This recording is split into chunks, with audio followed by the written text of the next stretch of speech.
Don't you just love a big box, eh?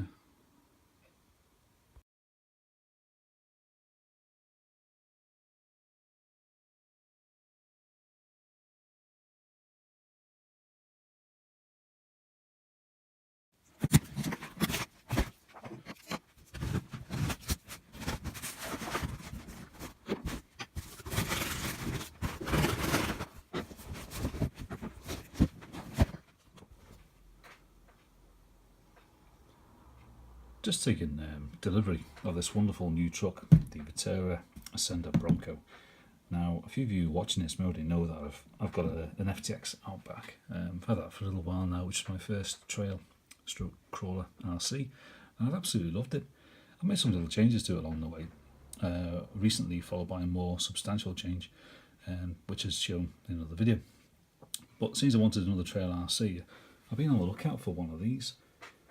Now, just to explain why and how I arrived at choosing one of these models, going back a little bit before I bought the FTX, I was loving the look of the yellow Vaterra K10 Chevy truck, which at the time could be picked up for in the region of £280 here in the UK. And I was tempted, I really was, but not wanting to spend too much on something which I didn't really know whether I'd enjoy or not, i.e. a trail RC. I went for the cheaper alternative, and in all honesty, I haven't been disappointed at all. So, after a while, I then decided to go off on the hunt for another crawler, most likely a Vaterra. I was also considering other offerings which were on the market, such as the Red Cat, G-Made's Komodo kit, or Axial's SCX10. But for the money I paid for an Axial, it seemed an awful lot of dosh for an awful lot of plastic. I went along to see some Axial models which were on display in the shop, and I was keen to take a good look, as I'd never really seen them firsthand before. But when I removed the shell on a deadbolt, it had a green shell, I think, I was immediately struck by the amount of plastic.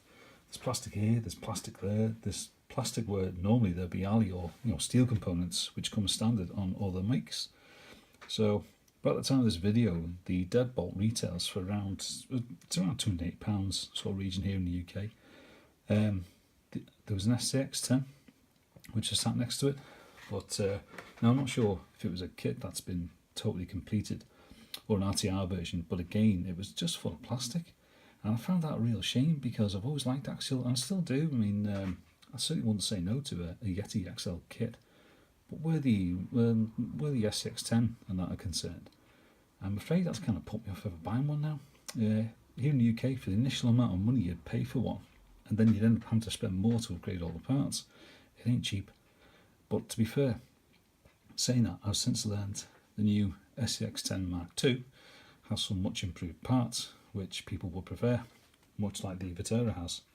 But if I'm honest, I just saw the price of that Axial and then I looked in the other direction. So, but I mean, to give credit where credit is due, even the FTX I have, that came with alley components, and that was only just over 130 quid.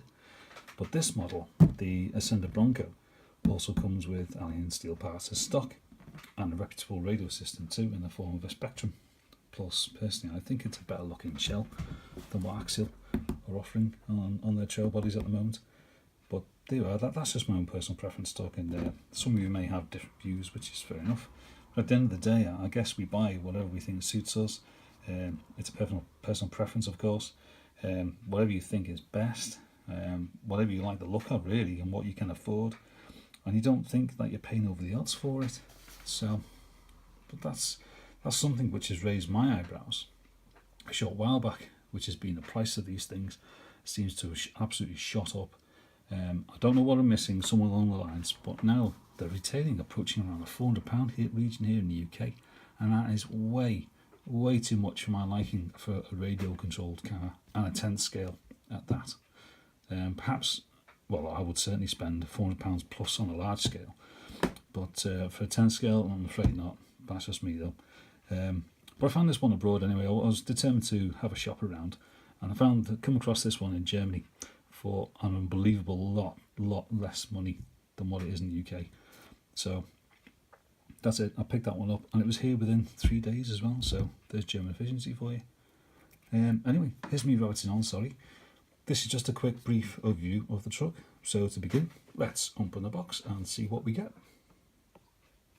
Let's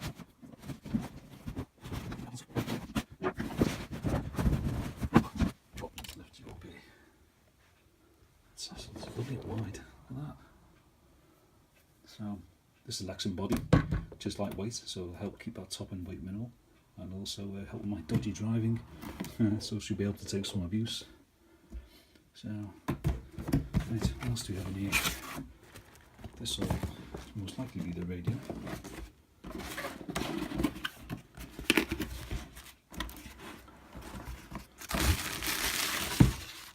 Yes, it is.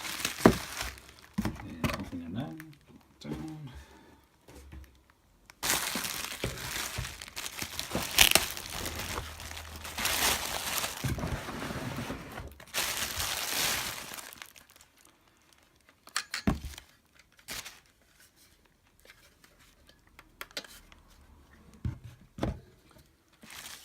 So I'll have all the relating waterproof gizmos inside the car, of course. So I was kind of hoping it would come with the red decals on it, but never mind. It's nice though. That's kind of a bit small for my hand. That's alright. So excellent. So what else have we got here? We have the instructions and some stickers as well.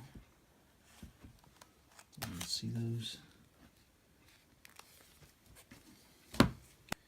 Right, let's get the truck out there in all its glory. Comes on its own box, look at that.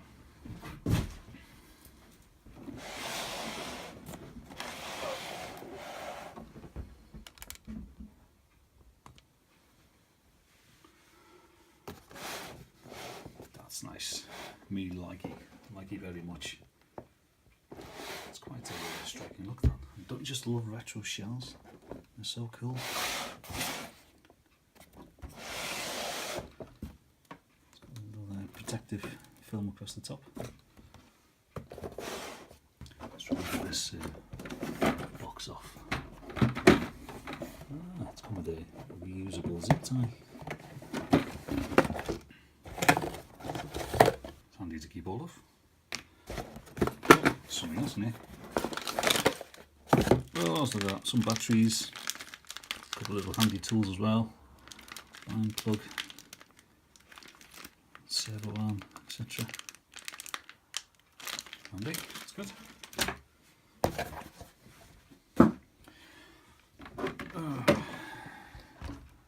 Oh, I like that. That's quite a nice touch. So, see how when I put it down on the table, how the weight of the RC settles down the suspension. That's a nice touch. I do like that. You've got to admit, that really does look very good indeed. I love the old retro shells. The control as well. That's put the batteries in it. So it takes 4 AA's. I noticed the controls a little bit delicate on them. But otherwise, I'm sure it'll do the job very well indeed. So, the car itself, I can't wait to try this. It really is quite nice, and I just love the way the suspension settles down a bit. And it will do it a little bit more, obviously, when I put the battery in it.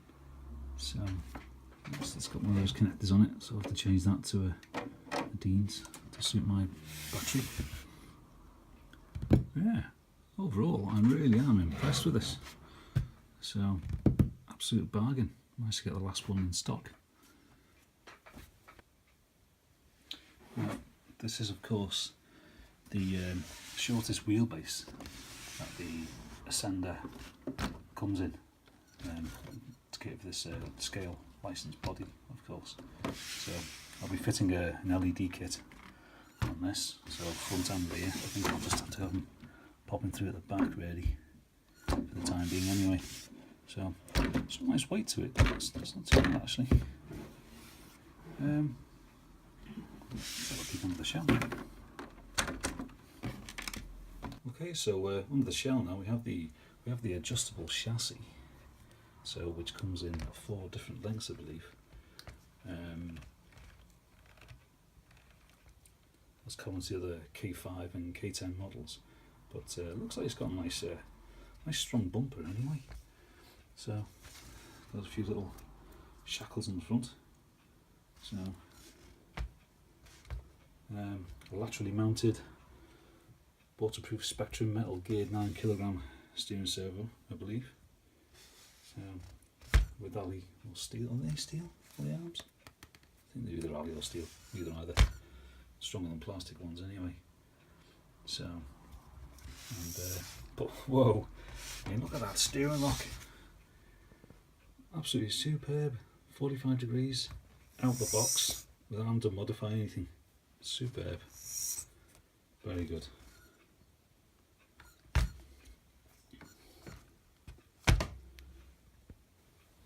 It also has a floating battery tray as well, if you can make that out.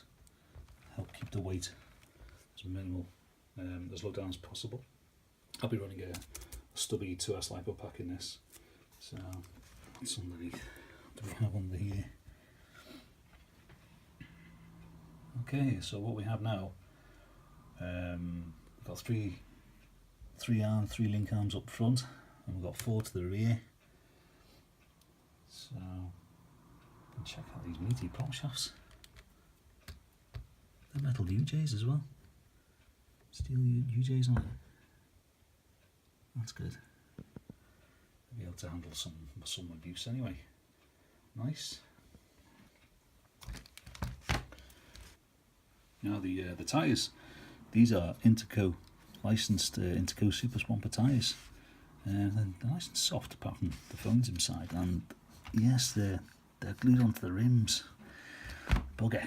Now, I was kind of hoping Vaterra had actually forgotten about this, because it's well, I guess it shows the Vaterra's quality controls up to scratch. I can appreciate the masses would probably prefer glued rims on an RTR, but personally I prefer to run my trail RCs without any foams inside. I find it much better. At least if the RTR tyres were to come unglued, then it gives you the option from new. But anyway, that's more of a kit thing, I believe. So anyway, I'll stick with these. I'll scrub them in and take onto some rocks down here on one of the beaches. But behind these, there's also Ali 12mm hex hubs, hex drive, sorry, lurking behind these wheels. And there's another option. I've also got a set of 2.2-inch beadlocks and bud slingers to try one day. So coming further back, we have a 35 turn Dynamite brush motor and gearbox, but I'm not sure what the gearing is yet, so perhaps it'll be in the instructions or on the box maybe. I'll have to have a read a little bit later on. I've also got a 45 turn motor here, so that's a possibility in future should I ever fancy a change as well. Moving further back, there's the waterproof Dynamite brushed ESC, which has to be said, at first glance it looks identical to the Hobbywing Critcron 1060 ESC that I have in the Outback. Anyway, above this we have our receiver box, so which is disguised as a fuel tank on the K10 Chevy truck, the nice yellow one. So I think the receiver inside is waterproof anyway. So neat.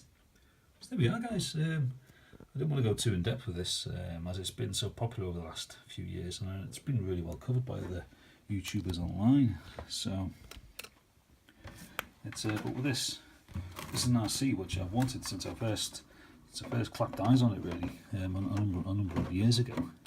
Where's the body post gone? There somewhere anyway. So, but this is an RC that I've wanted for a number of years. I'm so pleased to finally have one. Whichever guise it's coming. Really can't wait to try it out actually on my trail course along the lane there. See how it performs, which I'm sure it'll do well. The FTX that can manage it easy, and that's on its stock 370 motor. So I'm sure this will too. Going to crack on now with a cup of tea. I'll have a read of the manual. See what to do with this drive brake feature that I believe it's got, and then give it a test on the trail.